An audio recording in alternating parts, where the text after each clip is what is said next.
Wow, this webcam sucks. Today we're doing another lesson in Boolean Algebra, but first I need to just make a statement before we carry on. If you think I'm a narcissist, or that my videos are demeaning, don't watch them, okay? Really, just... Okay, that was just in reference to an email I got. Okay, today we're doing more properties of Boolean Algebra, so let's get started. And yes, I'm still using the stupid hat with the webcam. No, this video is not about how not to draw. The first two properties we're looking at are going to be the idempotent laws. Alright, so these are basically just, it's really simple. It's x or x is equal to x. And the second one is x and x is equal to x. If we think about this, remembering how or and operate, let's define x equaling 0. We'll talk about this one first, labeling that 1. So let's talk about 1 first. Alright, so if we say that x is 0 in this case, we're going to get 0 or 0 equals 0. There is no 1 in that expression. Therefore, using the or, how we know that in or you have to have at least one of these OR together terms that's a 1. In this case, we don't have a 1, so it's going to be 0. So that's right. And then if we say that x is equal to 1, well, then we're going to have 1 or 1 equals 1. And we'll remember that anytime there's a 1 inside an OR, and in this case we have two 1s, then the result must be a 1. So this checks out as well. So that's for the first property, that one there. Now we're going to be talking about this one, which I'll label 2. And this is just x and x is equal to x. So let's say x equals to 0 first. So we'll get 0 and 0 equals 0. Well, that's the definition of and is it is always equal to 0 unless all of the terms are equal to 1. And here we can see that neither of the terms is equal to 1, so the answer must be 0. So that checks out. If we say x is equal to 1, we find that it's 1 and 1 equals 1. If all of the terms inside an ANDed together term are 1, then we get a 1, so that also checks out. So those are the idempotent, I don't know how to say that word. Those are those two laws. Another law I want to look at is called the Involution Law. And really, I don't think you need to remember the names of these. I don't remember them. I actually had to look them up.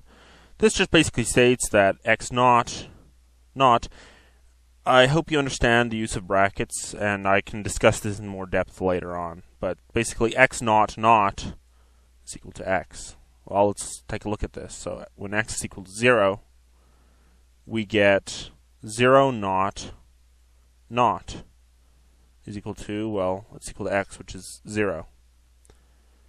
So we remember that the not operator always inverts our answer. So if we get 0 not, well, the opposite is equal to 1.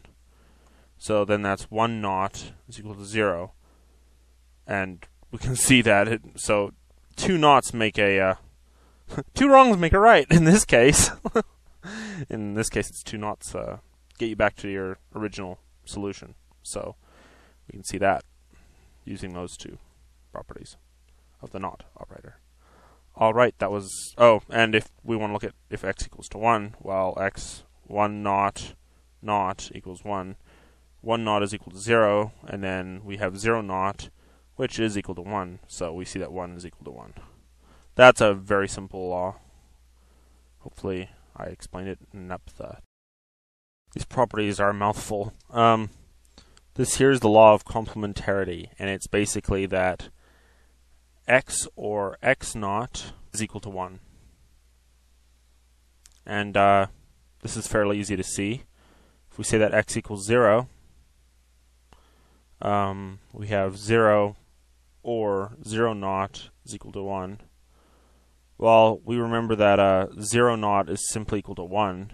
So we have 1 or 0, or rather 0 or 1 is equal to 1. Well, in an OR operator, anytime there's one variable that is a 1, the whole thing is 1. So that checks out. So that's the first one. The second one is, that's kind of ugly. Hang on a minute. Let me fix that equal sign. Equals. Second one is x and x naught is equal to 0. And if we want to take a look at if this is true, we can say that x equals 0. 0.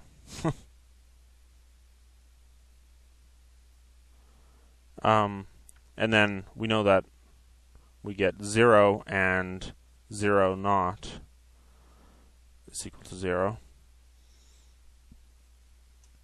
So, what am I doing here? Right. Anytime there's a 0 in an AND, the whole thing is 0. It's exactly the opposite of OR, basically. So unless this one is a 1 and this one is a 1, this is equal 0. We can see that this is a 1. It doesn't actually matter. You don't even have to try and think about what that is, and you know it's a 0. But just to be thorough, we're going to say that that simplifies to 1 and 0 and 1, at which we can see we still have the 0 here, so this is equal to 0. So that checks out.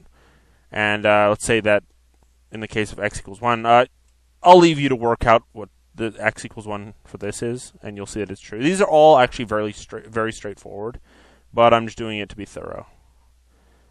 Alright, so the property states that this here is equal to 0, so we have 1 and 0. Well, we have a 0 there, so this becomes 0. So that checks out. So those are the laws of complementarity. Alright. So I've basically run out of time, so where am I? There I am. So I'll catch you guys all, this is a dumb idea. There we go. So I'll catch you guys all later. And, yeah. I can't wait till I get my video camera back. See you guys.